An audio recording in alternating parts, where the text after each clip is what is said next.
청취자 여러분 안녕하십니까? 2026년 7월 30일 목요일 글로벌 정치와 경제의 도도한 흐름을 한눈에 짚어드리는 글로벌 인사이트의 메인 앵커 김하나입니다. 최근 전 세계는 기후위기와 지진 같은 예측 불가능한 자연재해, 그리고 멈추지 않는 지정학적 대립으로 거센 경랑을 맞이하고 있습니다. 위기 속에서도 자국의 실리와 생존을 도모하기 위한 각국의 발걸음은 그 어느 때보다 분주한데요. 오늘 역시 복잡한 글로벌 뉴스의 실타래를 날카로운 통찰로 풀어주실 시사평론가 박 작가님 모셨습니다. 작가님, 안녕하십니까? 네, 안녕하십니까? 반갑습니다. 세상만 사는 결국 거대한 그물망처럼 연결되어 있습니다.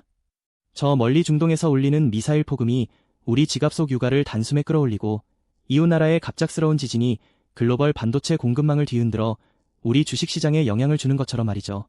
일어나는 개별 사건의 일희일비하기보다는 역사의 거울과 문화적 맥락이라는 돋보기를 통해 그 이면을 들여다봐야 비로소 부의 흐름과 생존 비책이 선명하게 보입니다. 오늘 전 세계가 직면한 거대한 소용돌이의 본질을 아낌없이 짚어드리겠습니다. 첫 소식은 대한민국입니다. 이재명 대통령이 3박 4일간의 브라질 국빈 방문을 마치고 다음 순방국인 칠레에 도착해 본격적인 자원 및 자유무역 외교에 나섰습니다. 하지만 국내 경제 지표는 그야말로 비상등이 켜졌습니다. 코스피 지수가 장중 5,300선이 무너지며 이틀 연속 서킷 브레이커가 발동했고 시가총액 약 864조 5천억 원이 증발하는 초유의 사태를 겪었습니다. SK하이닉스의 실적 충격과 중국발 인공지능 거품론이 겹친 탓인데요. 이에 금융당국이 개인의 단일 종목 레버리지 상품 보유 한도를 20%로 제한하는 긴급 처방을 내놨습니다. 작가님, 이것엔 폭풍우를 어떻게 분석해야 할까요?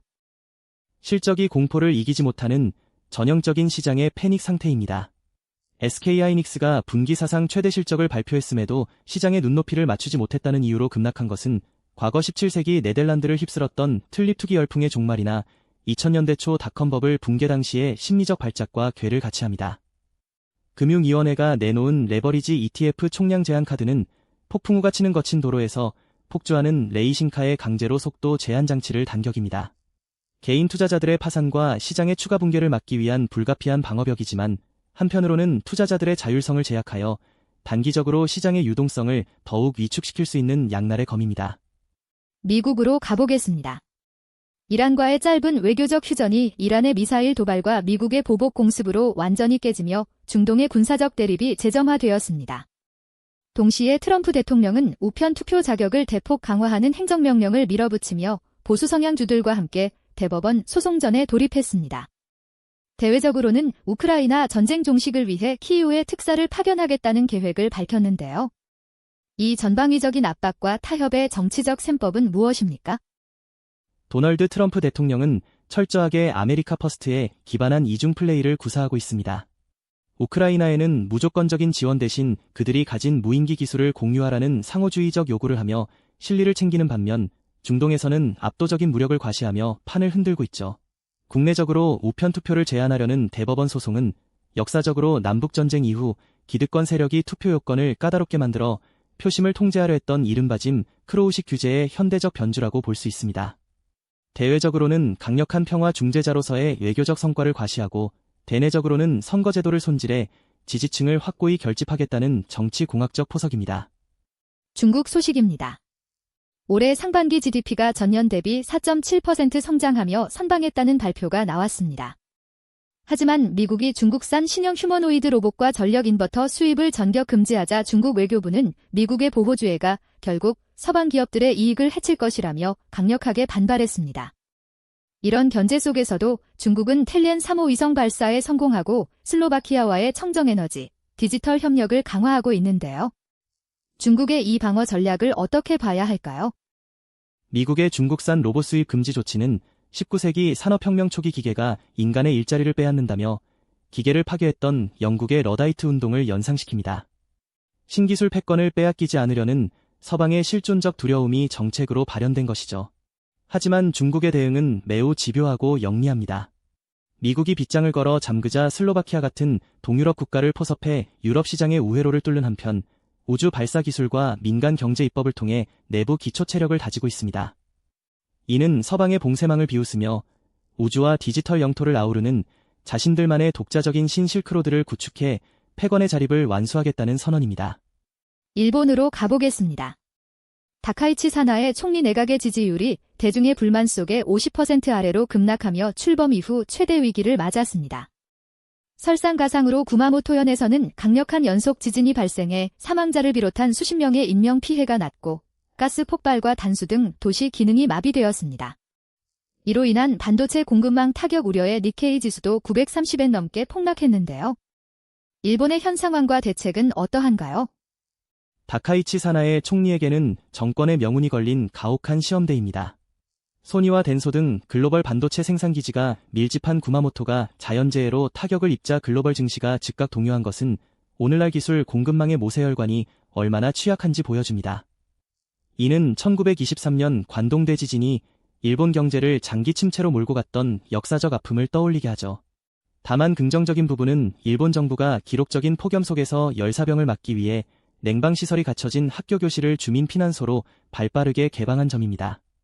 과거 대재앙 당시 대피소의 열악한 환경 탓에 2차 피해를 키웠던 뼈아픈 역사를 반복하지 않겠다는 성숙한 위기 관리 역량이 돋보이는 대목입니다. 이란 상황이 매우 위태롭습니다. 요르단 내 미군 기지에 탄도미사일을 발사하고 호르무즈 해협에서 유조선을 납포하는 등 군사적 긴장감을 극도로 끌어올리고 있습니다. 심지어 NPT 탈퇴까지 만지작거리고 있는데요.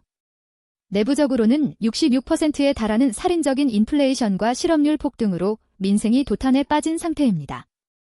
그런데도 2030년 세계 3대 구리 생산국을 목표로 대규모 광산 개발을 밀어붙이고 있습니다.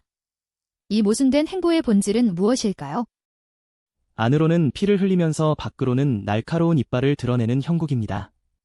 66%에 달하는 초인플레이션은 1차 세계대전 직후 국가 재정이 완전히 파탄났던 독일 바이마르 공화국의 하이퍼인플레이션을 연상시킵니다.